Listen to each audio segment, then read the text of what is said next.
Oi pessoal, então eu tô gravando esse vídeo pra gente entender melhor como faz a terceira atividade. Então assim, a gente tá começando a ver funções, certo? Então, o que determina, o que tem, que a gente tem que conhecer dentro de uma função, ou que está relacionado com uma função? A primeira coisa que a gente tem que saber é quem é tomínio, quem é contratomínio e quem é a imagem de uma função, certo? Então aqui, ó, a gente tem um conjunto A e um conjunto P. Tenho números no conjunto A, números no conjunto P. Se eu escrevo uma relação em que um elemento do conjunto A está relacionado com um elemento do conjunto B, um do conjunto A com o conjunto B e assim por diante, eu crio pares ordenados, certo? Que são esses pares aqui, ó.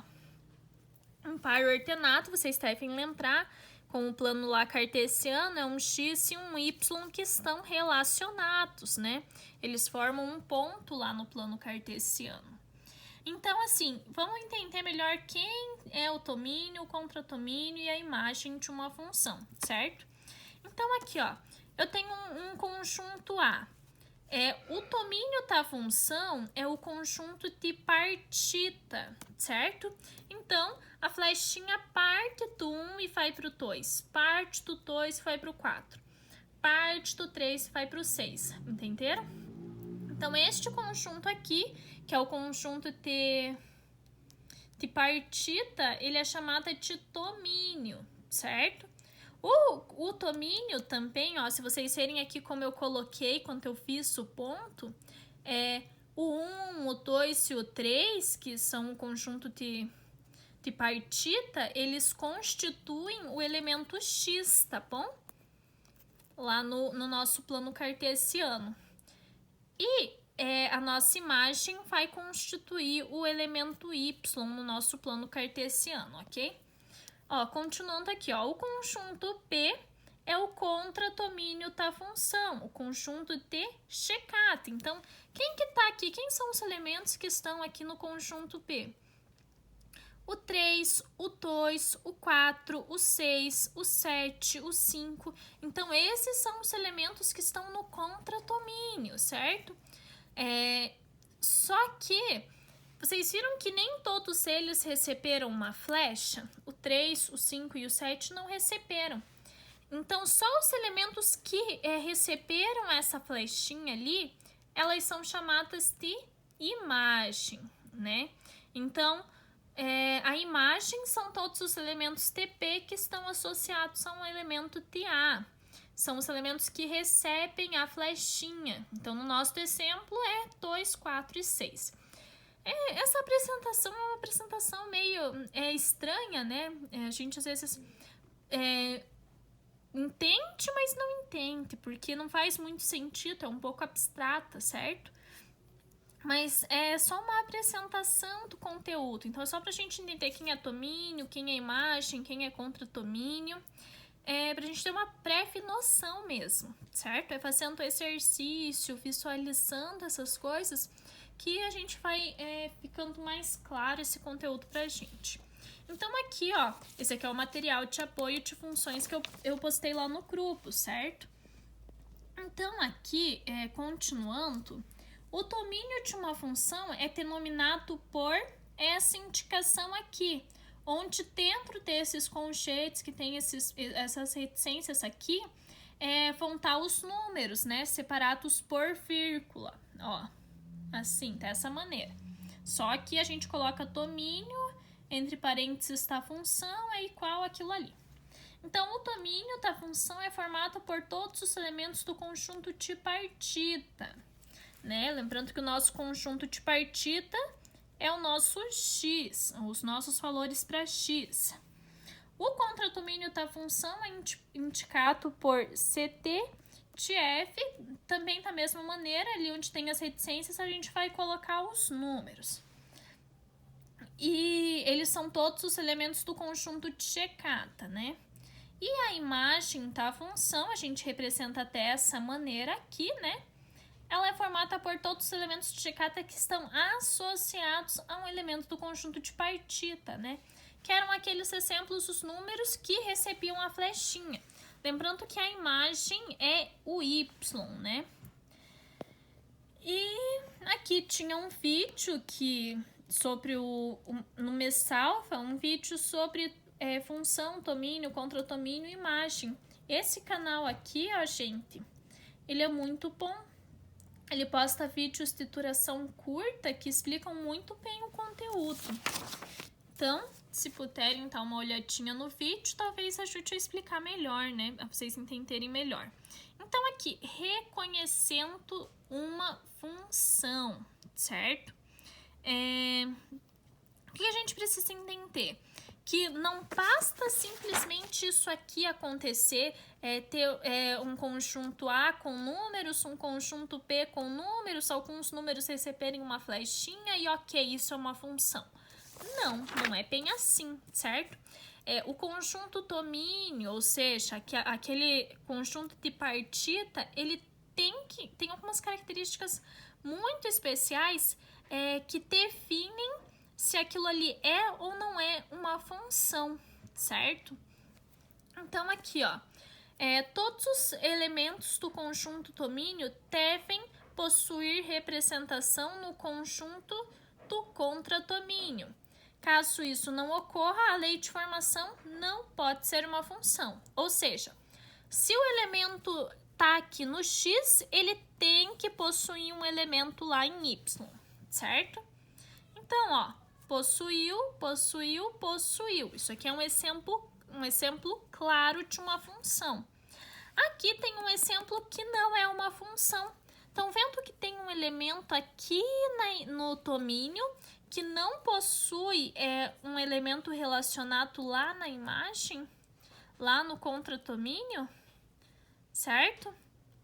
Eu falei errado a imagem, é lá no contradomínio. Então, toda vez que isso aqui acontece, isso aqui não pode ser uma função, certo?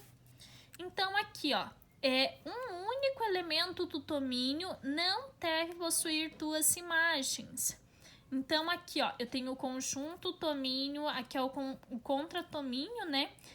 E este elemento está relacionado com esse com esse e esse aqui, ó, tem dois elementos relacionados com ele.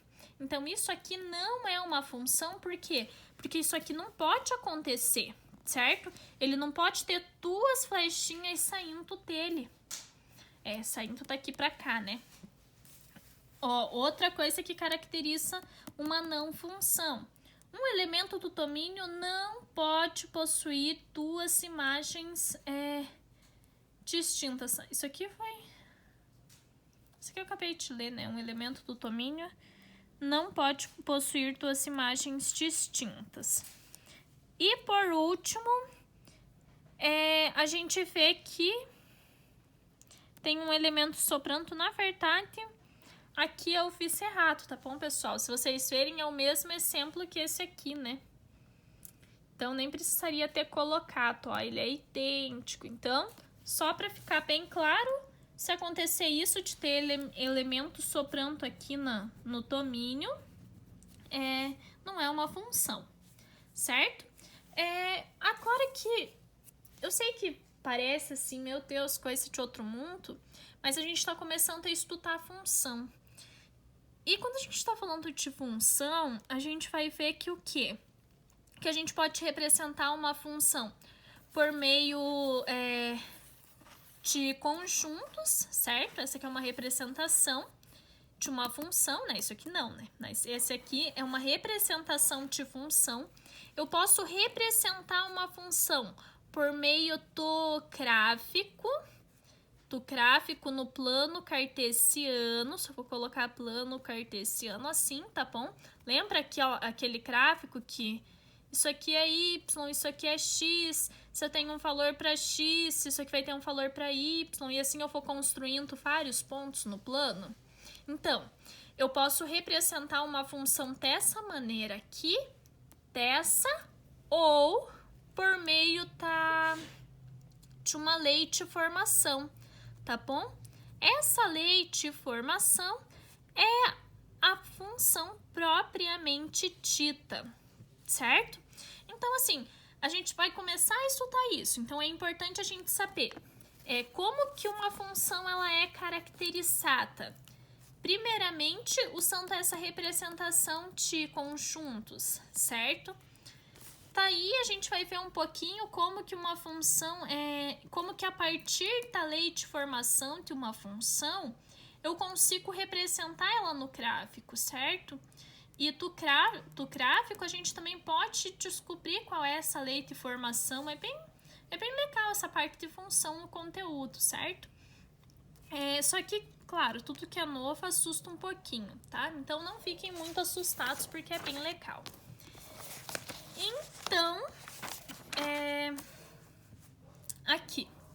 Eu coloquei aqui alguns exemplos para vocês. Ó, f de x igual a 2x mais 1, f de x igual a 3x ao quadrado menos 4, f de x igual a 3x ao cubo. Isso aqui são leis de formação de uma função, certo? É a partir desta relação aqui que a gente vai obter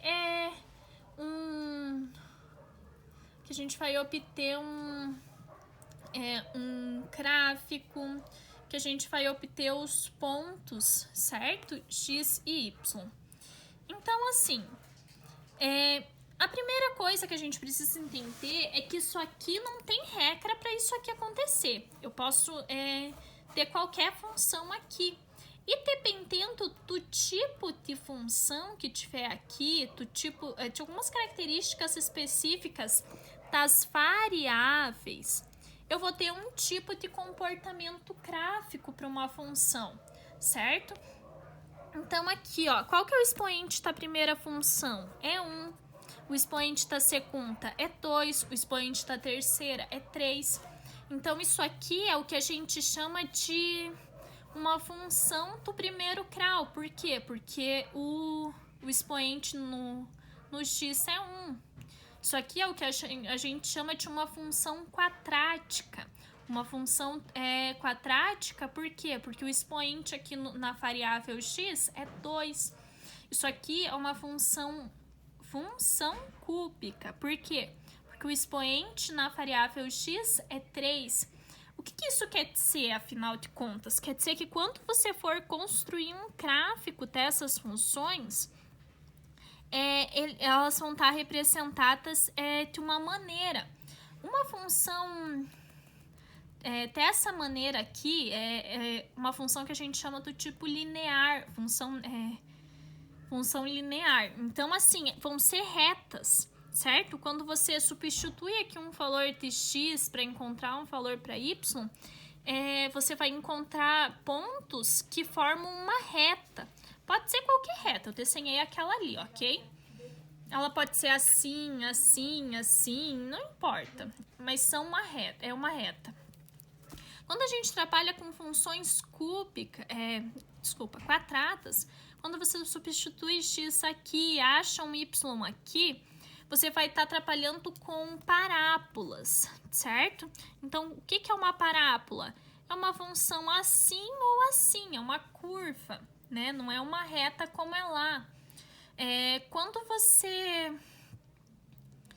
você está trabalhando com funções cúbicas, a reta vai ser um pouquinho diferente. Eu não estou muito bem lembrada, tá? Eu posso estar falando errado, mas se não me engano é uma coisa parecida com isso, certo? Talvez acho que é mais fina.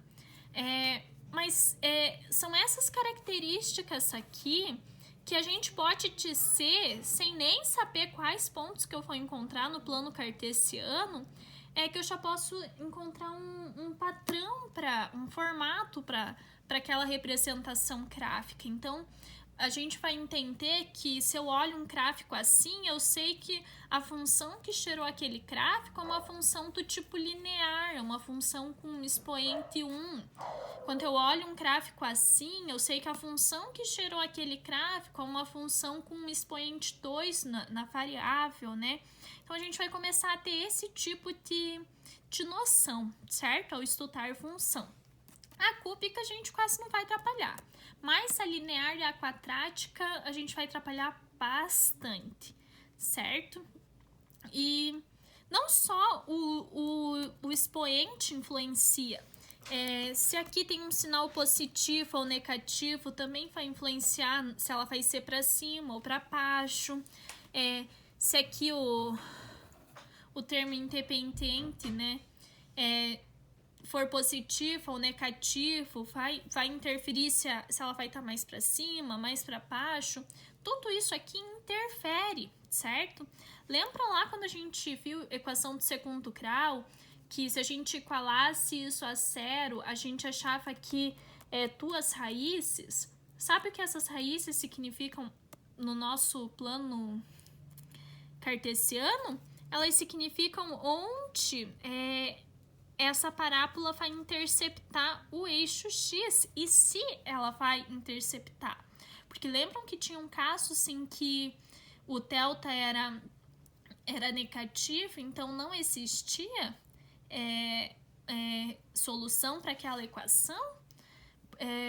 Por que que isso acontecia? Quando isso aqui ficava voando no ar, né? Aquela parábola ali. Então, assim, é bem interessante mesmo essa parte, tá, pessoal? A gente vai aprender com calma o que cada coisinha faz, certo? E vocês vão ter condição plena de dizer se aquele gráfico é de determinada maneira, né? Então, aqui, dessa primeira parte, o que a gente tem que saber? É que f de x é igual a y. Mas f de x não é isso aqui? Então, quando eu calculo f de x igual àquilo, eu tô calculando o valor dy, certo? Vai ficar bem claro quando a gente vê este exemplinho aqui. Então, assim, quando a gente substitui x na função, encontramos um valor dy associado. A gente encontra um par ordenado, certo? Então, aqui, ó, tem um exemplo aqui de função, né? Eu coloquei f de x igual a 2x mais 1. É uma lei de formação para aquela função. Então, assim, o que é comum a gente fazer quando a gente tem uma lei de formação? A gente mesmo dar valores para aquela lei de formação, para a gente encontrar valores de y associados. Por quê? Porque o x, eu vou fazer quando x for igual a esses valores, eu vou encontrar o valor de y, né? Então, aqui eu substituí. Quando x for igual a menos 3, eu achei 2 vezes menos 3, menos 6, mas quem que é f de x? É y. Então, eu estou encontrando o verdadeiro valor para y. Então, 2 vezes menos 3 tá menos 6 mais 1 é igual a menos 5. Então, eu tenho um par ordenado, onde o meu x é menos 3 e o meu y eu acabei de encontrar e ele vale menos 5, certo? Aqui no exemplo de baixo, se eu quero saber quanto que é a função para quando x é igual a 0. 2 vezes 0, 0, mais 1 é o próprio 1, né? Então, aqui o meu y vale 1. Então, eu encontrei outro par ordenado associado àquela função ali, que é x igual a 0, y igual a 1. A mesma coisa aqui, ó. 2 vezes 1, 2, 2 mais 1, 3. Então, meu y, quanto x é 1, meu y é 3. Então, encontrei um par ordenado, certo? Aqui, 2 vezes 2, 4, mais 1, 5. Então, y igual a 5. Então, eu tenho um par ordenado 2 e 5. A mesma coisa aqui, 2 vezes 3, 6, mais 1, 7. Então, y igual a 7. Achei o par ordenado 3 e 7. E quando eu jogo esses pontos aqui em um gráfico, eu vou ter exatamente o gráfico para essa função aqui, certo? É bem interessante essa parte. Eu só dei essa explicadinha aqui para vocês entenderem melhor como que terem uma ideia bem básica, assim, do que vem pela frente, do que a gente vai começar a estudar, o que abrange o conteúdo de funções, certo? É bem básica mesmo. Então, eu falei tudo isso porque o quê? Eu passei a terceira atividade avaliativa para vocês. Isso aqui é tanto para o terceiro P quanto para o quarto A, tá tarde, certo? Então, aqui, a terceira atividade avaliativa. Tem 3 exercícios. O primeiro exercício, ele tá uma função... vocês estão vendo que isso aqui é uma função em que esses aqui são os valores para x, certo? Estão vendo que a flechinha aqui vai para o R? Então, lembra que lá no nosso exemplo, ele partia de x e ia para y? Então, ele parte desses valores para x e chega no valor ty, que esse R aqui significa que está dentro do conjunto dos números reais, certo? Então, essa função aqui, para esses valores de x, ele diz que tem esta fórmula aqui. Então, f de x igual a 2x mais 1. Que foi esse exemplo que eu tenho aqui, né? Nem foi um exemplo, foi o próprio exercício, né? Já resolvi o exercício com você. Não, quase resolvi. Os valores para x que eu usei aqui no exemplo não são iguais.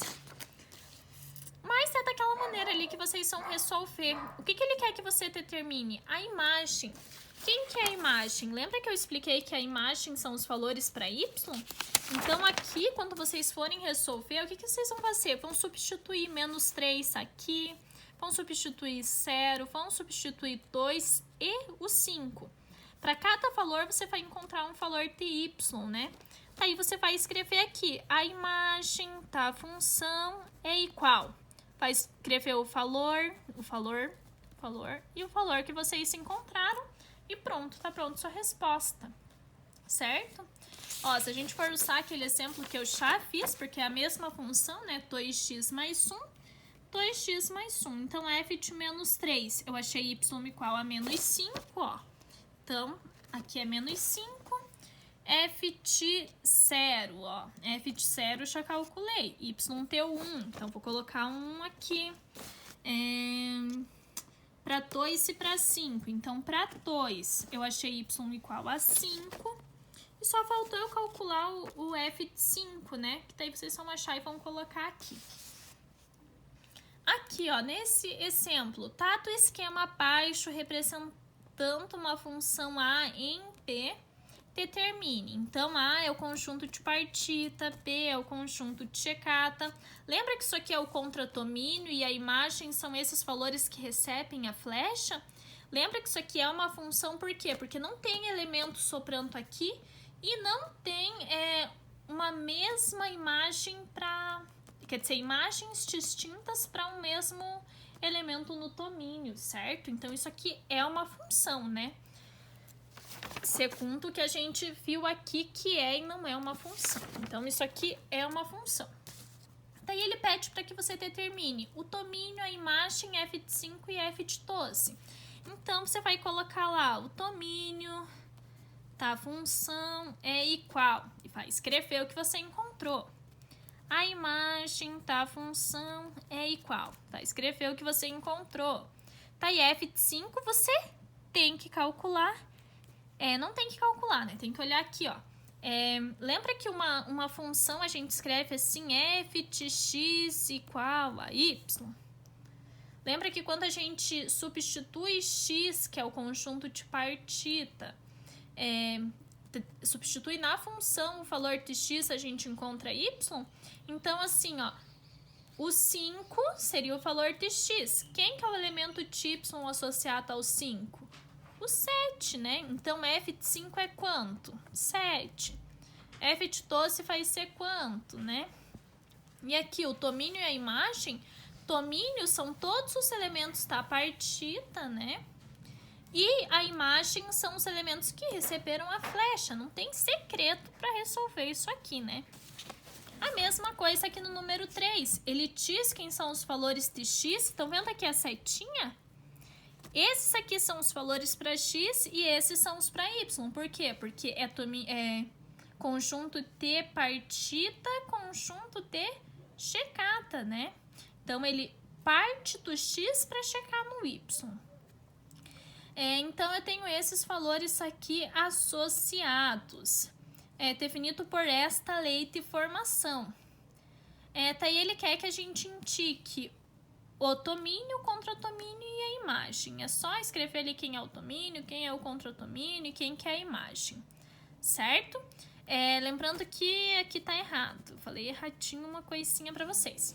Esse é o conjunto de tomínio, né? O conjunto A.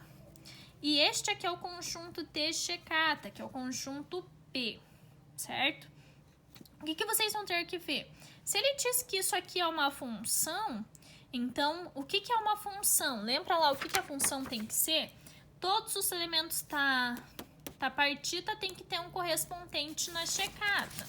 Então a primeira coisa que vocês vão ter que fazer é substituir esses valores, menos 3, 0, 3 e 8 nessa lei de formação aqui. Tá aí, substituindo, vocês vão achar o valor de y, quando x é menos 3, o valor de y, quando x é igual a 0, o valor de y, quando x é igual a 3, e o valor de y, quando x é igual a 8, certo? Daí vocês vão ver que esse aqui saiu daqui e foi para qual desses números? Esse aqui saiu daqui e foi para qual desses números? Foi para qual? Foi para qual? Uma coisa é certa. Todos esses elementos aqui têm que sair e ligar algum elemento lá. Então, isso aqui é o tomínio, né? O contratomínio é quem? É todo o conjunto de checar. É todo o conjunto checata, é verdade. E a imagem vão ser só os elementos que foram associados a esse conjunto A, né? Que seriam aqueles que vão receber a flechinha, que não são todos esses aqui, né? Eu tenho que primeiro calcular para ver quais são. Mas é extremamente tranquilo, né? Então, esta é a terceira atividade avaliativa de vocês. E se tiverem dúvidas, me mandem mensagem e vai ficar bem corridinho esse final de trimestre, tá bom? Porque eu acabei enrolando, até por conta que os alunos estavam demorando para checar no Classroom, em tudo, né? Então, eu acabei indo bem devagar no começo, mas agora a gente tem que dar uma apressadinha, porque senão vocês não vão cumprir o conteúdo que está previsto para vocês cumprirem. Então, para a semana que vem, eu vou postar um material de apoio que, se não me engano, eu vou falar rapidinho dessa parte de função, daqueles exemplos que eu mostrei para vocês, que é uma função afim, uma função quadrática, as características delas, né? E vou explicar, fazer provavelmente um vídeo também para explicar essa parte melhor. Vou dar uma atividade avaliativa e na semana seguinte, ou talvez na própria semana que vem mesmo, eu passo a deixar o outro material de apoio para vocês fazerem a outra atividade, que vai ser sobre... Claro, vamos fazer uma atividade sobre essa parte, que é função afim e função quadrática. Tá aí o material de apoio. E a outra atividade que vai ser sobre função exponencial e logarítmica, tá bom? Eu acho que se a gente terminar de ver essas 4 funções nesse primeiro trimestre, vai estar bom de conteúdo para vocês para esse primeiro semestre, ok? Então, só lembrando, semana que vem vai ser meio que bem corridinho, né? Eu vou passar 2 conteúdos que não é muito, né? Vai ser uma atividade provavelmente simples, né? Que nem as que tem sido. O único problema é que são conteúdos, às vezes, que são um pouquinho... Não é difícil de entender, mas como é a primeira vez que vocês vão estar vendo esse conteúdo, talvez surjam algumas dúvidas. Então, eu vou precisar bastante do comprometimento de vocês, para vocês realmente entenderem essa parte, tá bom? Então é isso. Qualquer coisa, me mandem mensagem.